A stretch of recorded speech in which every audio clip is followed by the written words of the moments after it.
Welcome back, students. Now, in this lecture, we will learn about the introduction to data modeling. We will learn about the concepts of data modeling.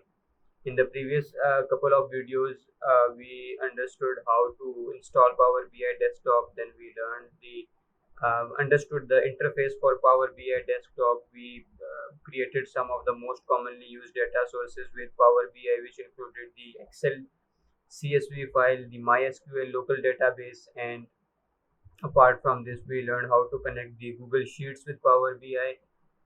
Moving on, we understood different data types that are available and data loading options that are available to us while connecting the data sources with Power BI.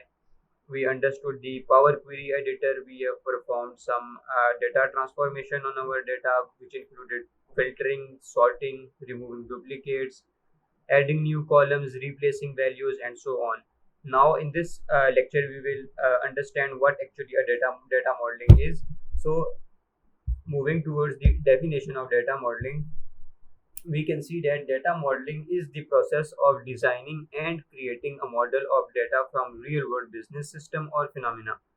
Many model types are used in data modeling, include relation diagrams, entity relationship diagrams, and DCNCs. So what basically uh, data modeling is basically defining the tables in a database, the columns that are present in that database, and the relationship that exists between different tables in a database. Now, in the next slide, you can see I have attached a picture of a basic data model that is being created. We can see that data model has three main components. The first one is the entities, the second one is the attributes, and the third one is the relationships between them.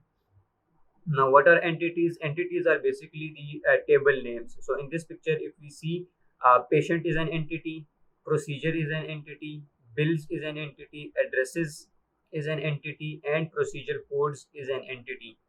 Apart from this, if we talk about the attributes are basically the columns that are present in each entity. So in this case, for the table of patient, the patient ID, first name, middle name, last name, date of birth, and gender are the attributes of patient. Similarly, the attributes of procedure are visit ID, patient ID, procedure ID, and visit date.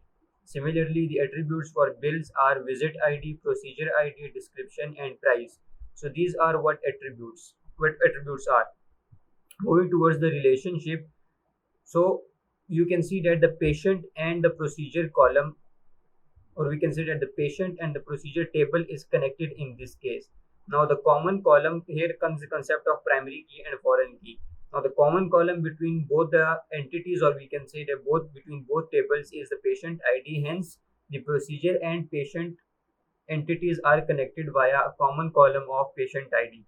Similarly, the procedure and bills is connected based on the procedure ID, because that is one column that is common between both entities, or we can say that it is connected using the visit ID because that too is common. Similarly, the address and the patient column is connected with each other, but here we do not have any uh, foreign key, we can say, which is a problem because they need to have a column which can be used to connect two entities. Similarly, we can see that the bills and the procedure codes is connected via the procedure ID column. So this is what an actually a data model looks like. In the next lecture, we will perform theoretical implication of how we can create a data model in Power BI. So this is all for this video. See you in the next video.